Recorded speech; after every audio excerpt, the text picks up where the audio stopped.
her achievements were never recognised in her lifetime.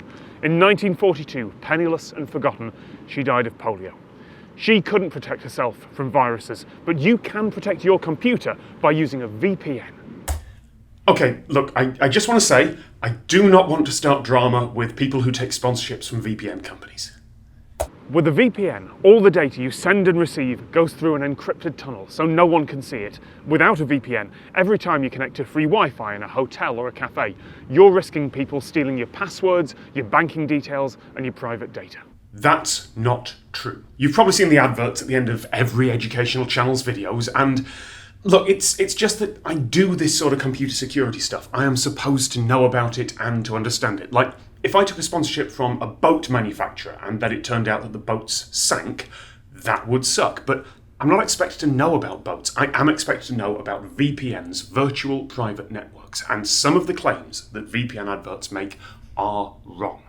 Password stealing over Wi-Fi was a serious threat a few years ago. Someone could run an ARP spoofing attack, make their computer pretend to be the network hub, and steal every plain text password that went through that Wi-Fi network. It required very little technical knowledge. Or they could compromise the hub itself and look at all the traffic that was going through it.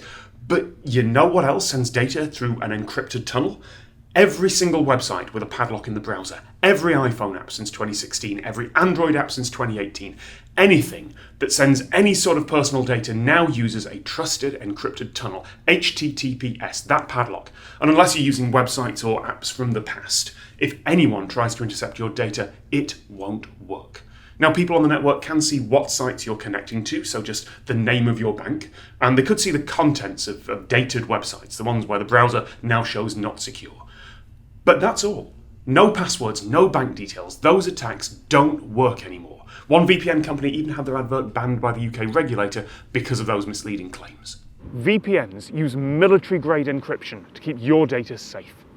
Military-grade encryption means AES, which is the same encryption that's baked into every web browser and app. You're using military-grade encryption to watch this video. The claim's not wrong, it's just not special either. Plus, a VPN stops your internet service provider spying on what you're doing online. Now, that is true, to an extent. Yes, without a VPN, your internet service provider, your ISP, can see what domain names you've been connecting to. There can be very good reasons to hide those.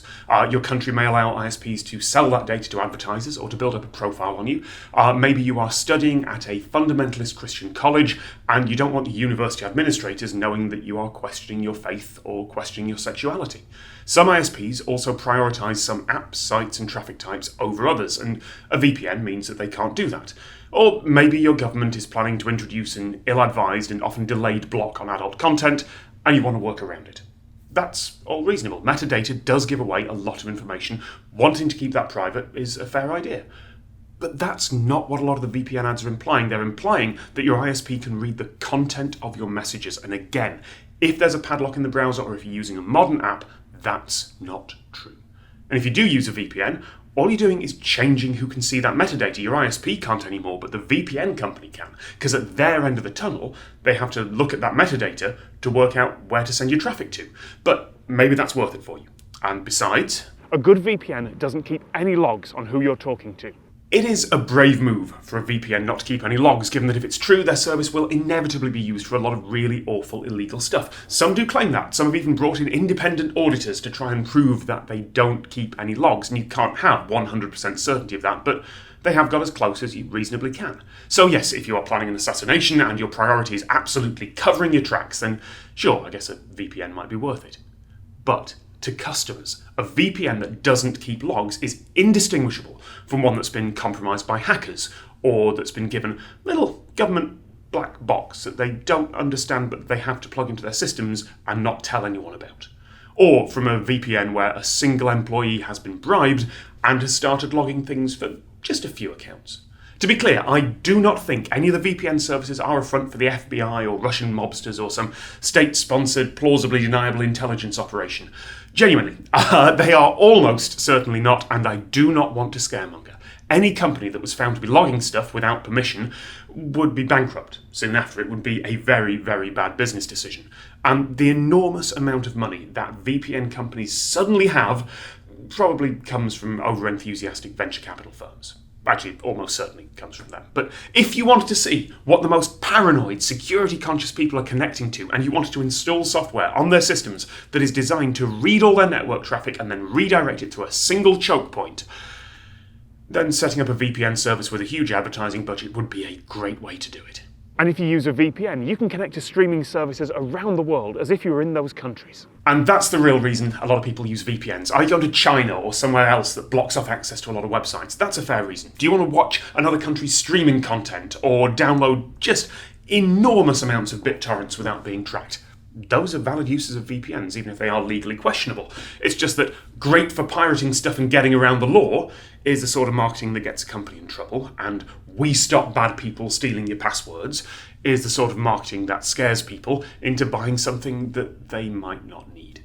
So, with that in mind, I wrote a more honest advert for VPN services, and I found a company that was willing to sponsor the video. Unfortunately, they kept asking for changes, and we disagreed on those, so at the last minute, I have had to blank their name out.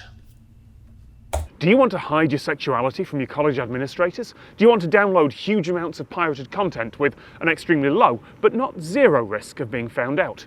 Are you planning an assassination and want to hide your tracks? Then you need VPN, the best choice for gay people, pirates, assassins, and gay pirate assassins. VPN is a tool that can be used both for good and evil, and it's extremely unlikely to be a front for the FBI. But you should know, unless you're being personally targeted by well-funded hackers using exploits that the world doesn't know about yet, it doesn't make your passwords and financial data any more safe. They're already pretty safe. And if you are being targeted by hackers like that, you have bigger problems. But if you want to hide your identity, pretend you're in another country, or make sure your connection is secure as you work out the lethal doses of particular chemicals, then go to .com/honest for... That was a lot of money left on the table. A lot of money.